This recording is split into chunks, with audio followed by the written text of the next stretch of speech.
Today, we're going to review Grok 4 for creative writing specifically. I know Grok 4 has been kind of a big deal in the AI world recently, but we are only interested in how well it writes on this channel. So we're going to look into that. And we're also going to review the Grok Chatbot. Now, if you've been following this channel recently, you know I've been going through and reviewing every single one of the major chatbots out there. And this video is no different. I'm going to be reviewing the Grok Chatbot specifically, but I will be doing things a little differently because we do have Grok 4 now to talk about, and so I'm going to be doing a review of Grok 4 for creative writing. I wanted to do it as soon as Grok 4 came out, but unfortunately it dropped right in the middle of a move. You'll notice this is a new space from a lot of my previous videos. Because of that, I wasn't able to get to it on time, so I apologize for that. But in this video, we're going to just kill two birds with one stone and get that all done. So let's go ahead and start by looking at the pricing for Grok. Now, we'll start with the chatbot. The chatbot, and unfortunately, this is one of the first cons that we get in the chatbot. It is the more expensive of the different chatbots out there. Most chatbots run about $20 a month, and some, like ChatGPT or Perplexity, have a $200 a month tier. Several of them have that, which gives you much more, almost unlimited access to those chatbots. Whereas with the $20 one, they usually throttle you quite a bit, especially Claude for whatever reason. Perplexity is pretty good at the $20 tier. I've rarely ever been throttled by Perplexity. But anyway, Grok is different. It is $30 a month, so it's a good 50% increase. And that $30 a month gets you access to Grok 4, which replaces Grok 3 for thinking and deep research if you're on the free plan, which doesn't have much that you can do in it. You only get Grok 3. And while you do get deep research with Grok 3, it's obviously not going to be as good as what Grok 4 can give you on the $30 plan. You also get increased access to Grok 3, which makes sense. You get context memory of 128,000 tokens, which is not like the most that these chatbots have out there, but most people don't need more than 128,000 tokens most of the time. It does give us voice with vision, which to my knowledge, I'm not certain of another advanced voice mode that has vision incorporated into it. That could be really useful if you have like a phone and you want to show it something with your phone and talk to it while you're doing that. So that's interesting. Let me know in the comments if you know of another chatbot that does that, because I think that's cool. And then of course, everything in the basic plan. If you want the $300 plan, so once again, that's a 50% increase on what we have with the other chatbots, which are normally $200 a month for their top plan. It gives you all of the other features, but obviously a lot more access to Grok 4. It gives you access to Grok 4 Heavy, which I guess is an advanced version of Grok 4, which I don't have access to test. And I'm not going to be paying $300 just to test that. Sorry, guys. But then we have early access to new features that you get in a larger context memory of 256,000 tokens. So pretty standard stuff in terms of pricing. But if we want to look at, so let's say, what is the pricing of Grok 4? I'm going to switch over to OpenRouter here because OpenRouter usually has really good details about Grok 4. And you can access Grok 4, even if you don't have the $30 plan on the chatbot, you can access Grok 4 inside of OpenRouter, like many of the other large language models that you can find inside of OpenRouter. So let's take a look at Grok 4. First of all, it has a context window of 256,000 and a max output of 256,000 tokens. So that's pretty good. That is basically in line with the heavy tier where you get that huge context window with that $300 a month. Here, you can just get it for this price right here. So this is interesting because it gives us a range of prices here, which I haven't seen before. In this case, we get, it says the input is $3 per million tokens to $6 per million tokens. And I don't know exactly what that means. That probably has to do with the amount of reasoning that is needed. Sometimes it needs to think through things. And so maybe that causes it to have more of a range. And then the output is $15 to $30 per million tokens. So this is a pretty standard middle of the line pricing.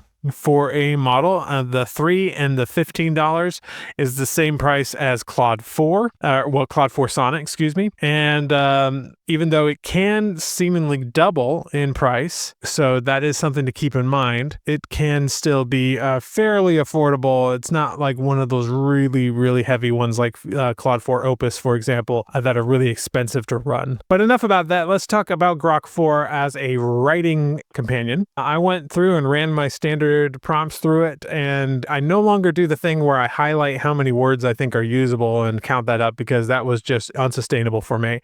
I did go through all of the same prompts, read through them, and what I found is that, let's start with the logline prompt. It gave us a couple of decent prompts in here, but a lot of them were like this first one. In a war-torn kingdom where ancient prophecies dictate fate, a reluctant orphan farm boy must master forbidden magic to reclaim a stolen throne from a tyrannical sorcerer king. But the irony is that the prophecy foretells his own downfall as the true harbinger of darkness.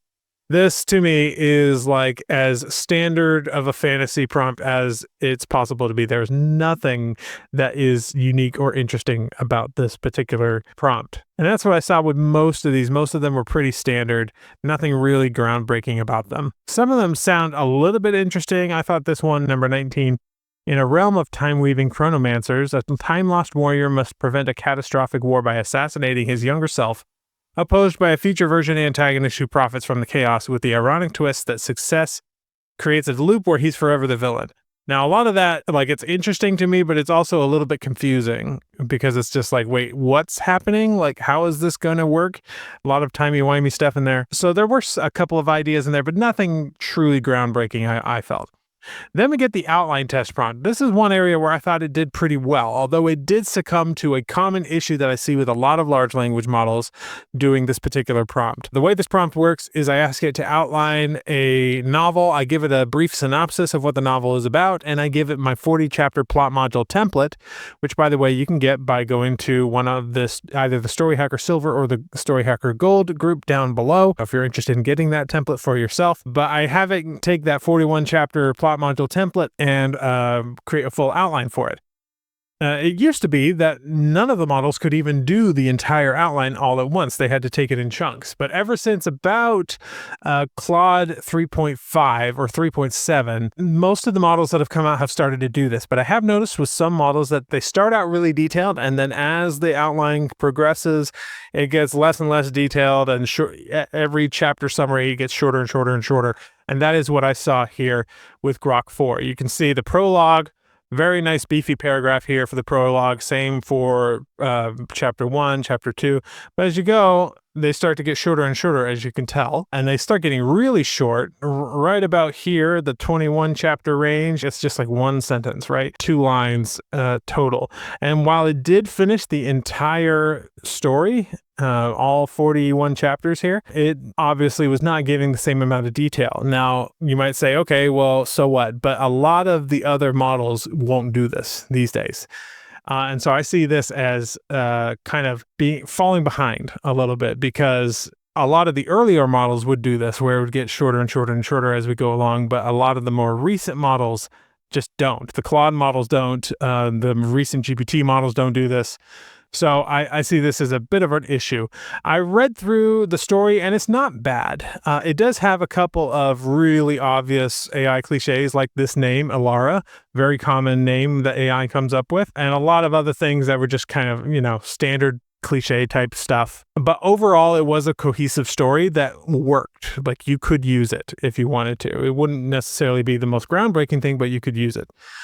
So I will give it points for that. Then moving on to the beats test, where I had it write out the beats. This one I was actually pleasantly surprised. I thought these beats were pretty decent. Once again, you can tell that they're getting shorter and shorter as you get towards the end. Like, these are taking up about 3 lines, whereas the first ones were much longer, but they have a lot of detail, and they fully fleshed out the chapter exactly how I would want it to. Overall, I thought it did a really great job with these beats. So moving on to the basic prose prompt, this is where I give it just a brief description of the scene and ask it to write it. I don't give it very many details. I don't give it a style sheet. I don't give it anything. And this one, unfortunately, really did not match what I would expect from a mainstream large language model these days.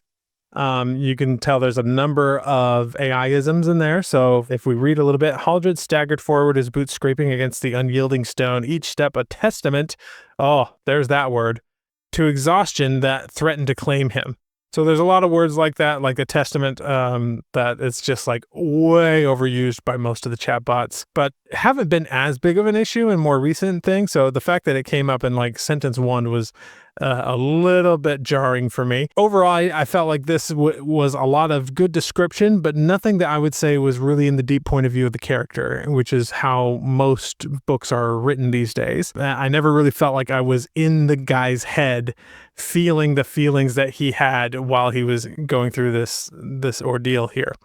Now, it did get a little bit better with my Novel Crafter Prose prompt. This is where I give it a lot more details about the scene and a lot more information, and even a sample chapter of like how I wanted you to write like this. The prose did get a little bit better, but again, it went through a common issue with older models that I've seen, where because my prompt was much longer, for some reason the output became much shorter. It's like it can only handle a certain amount total.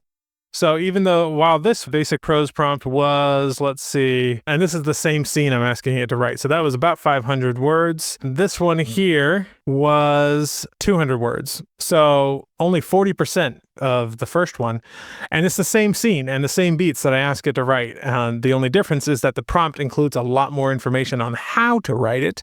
And for whatever reason, that can, with some large language models, can make things a little bit smaller. I'm going to make the output smaller. Now I could ask it to write it again, but we're more concerned with how well does it work out of the box with very little tweaking.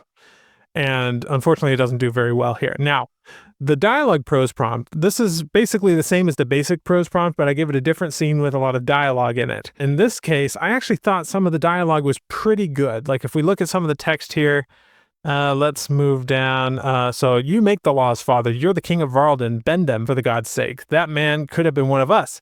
Hell, he might have brought news from the expeditions. Instead, we let him die like fodder. I thought this was a pretty good line overall for dialogue. Maybe helps that Grok is a little bit less prone to censor itself, as you may have noticed. And, that makes sense because Grok is trained on Twitter /X. And there's just what is X but a lot of people just being really rude and mean and expletive all the time. I don't really think that. There's some great people on Twitter, but yeah, that's just an interesting thing. But then if we continue on, it says, before Storr could respond, a sly voice slithered into the conversation from the shadows behind the throne. Argyle, the king's advisor, stepped forward, his robes whispering against the stone. Tall and gaunt, with a face like weathered parchment and eyes that gleamed with calculated cunning, he regarded Lathan as one might a petulant child. See, this is decent description, but it also isn't coming from anyone's point of view. Like, this scene should be from Lathan's point of view, and it should sound as if we're looking at him from Lathan's perspective. And it's kind of a difficult thing to wrap your mind around, but most well-written novels these days are written in deep point of view. And you just don't see it here. You're just kind of getting a sort of omniscient narrator who is narrating the scene. But in general, I thought this was better. The dialogue's better. If we keep reading his dialogue here. Prince Lathan, ever the idealist. The laws exist for a reason, your highness, for the safety of Varlden. We cannot jeopardize the entire city for one wanderer. The hungry are cunning. They use the desperate as bait. Your compassion is admirable, but misplaced. So not too bad. And if you continue to look through the dialogue here, it wasn't too bad. Then I give it an editing prose template, which I give it a poorly written version of that same scene that we just looked at with the dialogue. And then I ask it to improve the writing. It's a very simple prompt. I don't give it a whole bunch of examples of how to improve the writing like I normally would, because again, I'm testing this to see how well it performs out of the box without much instruction. Just a little bit of instruction to say, hey, I want you to write this. The bottom line is it did okay, but not as good as I've seen it with more recent models like Claude 4. Not much to say there other than like, it's okay. Certainly, like, it would be better to just rewrite it. I think you'd get more results out of rewriting it than trying to edit the poorly written text. So let's move on now to the add headlines prompt, where I ask it for 20 Facebook ad headlines based on a summary of the story. And this one, it really did not do well. It defaulted to a form of headline that most of the older AI models did, where it would do like, a prince ejected from his mountain throne, Why are the hungry the least of his nightmares?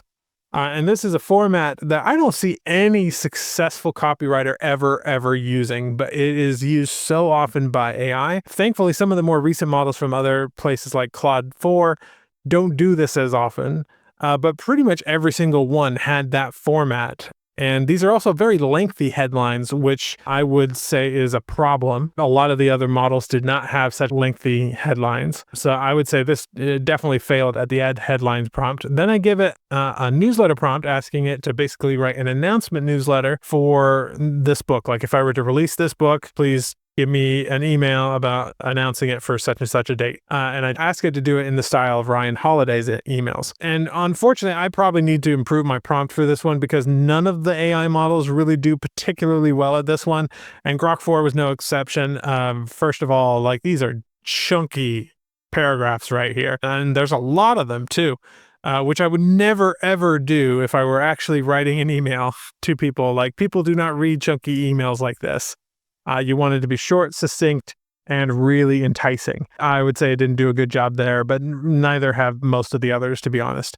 And then I ask it to write an SEO article. I give it this enormous prompt where I have like example articles on the same topic, and I give it an outline and keywords I want it to include and all of that, and it gives me this. And so if we total up the number of words here, I ask it for 4,000. It even says it gave me 4,000 there. It really only gave me 1,500. So that's a big fail right there. I also found that it was not very scannable. It did separate sections by different H2 and H1 headings. But if you look at something like this, like common tropes in fantasy novels, I would expect, and indeed most of the other AI models would do this, where it would give me a bulleted list of all of the common tropes. And as a web writer, that's what I would write myself if I were writing this myself. Is like, you want things to be really scannable with an article, whether it's AI or not. And in this case, it didn't do that. It just kind of started talking about them. And it wasn't very consistent with its formatting choices. So I didn't think it did a really great job here at the SEO article either. So bottom line for Grok 4 as a large language model, if you can't tell, I'm a little disappointed. I was really excited because there was a lot of hype around Grok 4, and I will admit it's not bad, especially when it comes to the pros. It's probably up there with like the top 20% of models in terms of the quality of its pros. But you can get better pros out of the Claude models. You can even get better pros out of the GPT models, especially the thinking models like o1 and o3. Those all do better for pros than Grok 4. Would I use this? It's just kind of meh. Like, that would be my overall feeling of Grok 4 as a model for writing specifically. I have no idea how it compares in other domains, but when it comes to writing, it's just kind of you know? And so those are my thoughts on Grok 4. So now let's transition and look at the Grok as a chatbot. Because the chatbot isn't restrained to just one model, right? You can have multiple models inside of a chatbot. You can do different things inside of a chatbot. So I really want to look at the different features that Grok offers and how they compare to other chatbots out there. So we've already looked at the pricing. So this is the chatbot here. It's a standard chatbot interface. There are a couple of things here that I like that a lot of other chatbots don't have, or if they do, it's not as intuitive. For instance, deep search. So most have a deep research, but you can actually select deeper search, which will increase the amount of searching that happens and the reasoning that happens. So I like that you can distinguish between the two. You can have one that's a little bit faster, a little bit, easier and to run and maybe not as thorough. But if you really want some really thorough searching, on a specific topic, you really want it to go all in, you can select deeper search, which I imagine takes up a lot more processing power, so you would likely be throttled pretty quickly. You can also turn on think by just a button here. I think that's a really cool feature that you can just like turn it on or off, which a lot of other models don't have. In ChatGPT, for example, you have to just specify like which model you want, and you have to make sure you have a thinking model before you submit your prompt. Over here, you can select what model you're using. Now, I'm using the free plan here. I have not upgraded to the $30 plan, so I only have access to Grok 3, but I could get Grok 4 if I wanted by upgrading. Thankfully, Grok 4 is available inside of OpenRouter, so I was able to access it that way. You can also enable search to be able to search the web, which is useful, and there's an advanced voice mode right here, which is decent. I started brainstorming a short story with it and found that it was not really whatever language model it's using under the hood, which I assume is Grok 3. It was not super great. The ideas it gave me were super generic, and I just did not vibe with any of them. I've gotten better results out of the advanced voice mode from other chatbots, but it does have one and it works. And as far as the back and forth goes, with me being able to interject and ask it to do things and, change the way it's answering, all of that stuff worked great. I had no complaints about that. Over here, where you can attach files, there's more options than you would normally have. So you could add a text document, you can upload a file. You can connect to Google Drive or Microsoft OneDrive. You can also select recent files here that may have been created inside of Grok. But you can also draw a sketch, which I thought was interesting. So say you wanted to design a web page and you want to just do a quick mock-up about what you're thinking. You could do that here. You could also do that with other models by even you could do it on paper and take a picture of it and upload it that way, which for some people might be preferable because they like the tactile feeling of sketching something with actual paper. But I like that they have this option here. I thought that was pretty cool. You can also create personas. So have it be a specific type of helper. You can ask for the latest news, which this is just a prompt. So there isn't really anything special going on under the hood, unlike Perplexity, which will actually create news articles that you can browse through, which I find to be really helpful. But that is an option there if you want to do that. You can create images with their own image generation. So if we wanted to use one of these prompts, draw a river otter playing a ukulele, you could do that. And honestly, these are pretty decent images of an otter playing a ukulele. I don't really have any major issues with this. If you took this and upscaled it using a third-party program, you could totally use that. I think this is bordering around just as good as what you can get out of ChatGPT. Now, personally, if I'm going to be using AI image generators a lot, I would get a dedicated one like Midjourney or Ideogram or Leonardo or Flux Context. All of those are fantastic. I don't necessarily use a chatbot for the image generation, but it does have that option here and it is useful. So moving on from the basic chat interface here, you can on the side here select different things. So they have a dedicated voice section here. So if you wanted to, it automatically started listening to me here. So if we wanted to, we could see what it says next. Looks like it's ready to roll. Want to keep chatting and see what pops up next? And I'll go ahead and stop that. But I do actually like the voices that they have inside of Grok. I think they're pretty natural sounding. There's a variety of them to choose from. Not a whole lot, but they're pretty good. So moving on to the next thing down this list, we have files. Now, files works just as you think, and you'll notice it actually has the otter images that we generated earlier. So it actually does a good job of kind of keeping the files that you've created inside of Grok organized in one place, which I actually find to be a really useful feature. But you can also add your own files to this section. So if I wanted to just upload files, I could upload code, images, documents, and just sort of store them here. And I imagine once they're here, I can easily pull them into a chat or a project if I want to, which is great. That is a feature that I like about some of the other tools like Mistral, for instance, that has that. Again, on the left here, we have a new feature here called Tasks, which ChatGPT and Perplexity also have. But this is basically, I set a silly one up to run here where I ask it for the latest Star Wars news to have it scan for news and rumors every 24 hours to see what's happened in the last 24 hours. I'm a big Star Wars fan, so I could see something like this being something I actually look at. But I can also set up this kind of a thing inside of Perplexity or ChatGPT if I wanted to. I found Perplexity to be a little bit better at search than most of the other tools. So I've set this up with that as well. We're going to see just how well it does in compared to Grok, but that's going to have to wait for probably a week or so for me to see which one does. I used to think that Tasks was like, oh, this is a place where I can organize the tasks that I want to achieve, and then I just check them off. Like any other task manager, but that's not actually how it works. This is a task you want the AI to do on a regular or automated basis. So asking it to give you like some of the examples here is receive a daily tech digest or receive a weekly sports update. Those are the kind of things that I could see if you want like daily or weekly updates on a particular topic. That could be probably the most useful type of task that you could set up here. Otherwise, I don't see much use in this feature, but it can be useful in certain cases if you want it to run a prompt without you essentially at regular intervals. That can be useful. And last but not least, we have projects. So projects here work very similar to other projects in other chatbots. And if we go to add, we can say we add the instructions here. So this acts as the system prompt. If we look at my standard one sentence summarizer prompt, I could say, when I give you text, I want you to summarize it in one sentence, right? And so this is a very simple project, but it is one that I kind of use a lot. I use prompts like this a lot. Then you can attach files that you may have added before. You can add these recent files. Like if I wanted it to, for whatever reason, see those otter pictures we generated, I could add them here. I can add text content.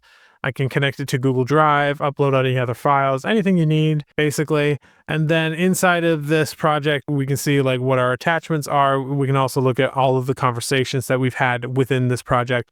Standard project stuff. You get the same thing out of ChatGPT, Claude, Perplexity. They all pretty much do this. It's nice to see that Grok has it too. So that is it for the general overview of Grok as a chatbot. Overall, I think it is a decent all-around chatbot. There's not much that sets it apart from others. I do think some of the interface and UI choices are slightly better, but really not to a huge degree. I would say it's not my favorite, and it's pretty much a ChatGPT clone, except it uses Grok models instead of ChatGPT's models. And so it comes down more to which models are better. And unfortunately, as you can see from my review of Grok 4, and when it comes to writing, at least, it's not the one that I would use. There are some advantages that Grok has, being able to have access, unfettered access to X and being trained on X. I think that gives it some advantages for things like if you want to access current events and see what people, like what's the general vibe about a certain event, like what are people saying. That's the kind of thing where Grok could be really useful. So if you're in like, I don't know, social media, or you're somebody that likes to do research on what people are thinking, Grok could be a good one for you. And it's not bad by any stretch. Like it has all of the other features that I like in other chatbots. I just think like it doesn't do enough to really set itself apart to be one that I would choose over, say, Perplexity or ChatGPT, which I think are the two strongest that I've reviewed so far, at least. So that's just my thoughts on Grok. If you'd like to get more access to me, I'd invite you to check out the Story Hacker Gold group down below. I go live inside of that group every week, and we have professors. We have a developmental editor. We have an AI art graphic artist, someone who made a living as a graphic artist who now teaches AI art inside of the group. Lots of cool features in there to check out. And if you want to just dip your toe in, just to see if the coursework and everything is right for you, you can check out the Silver group, which is much cheaper.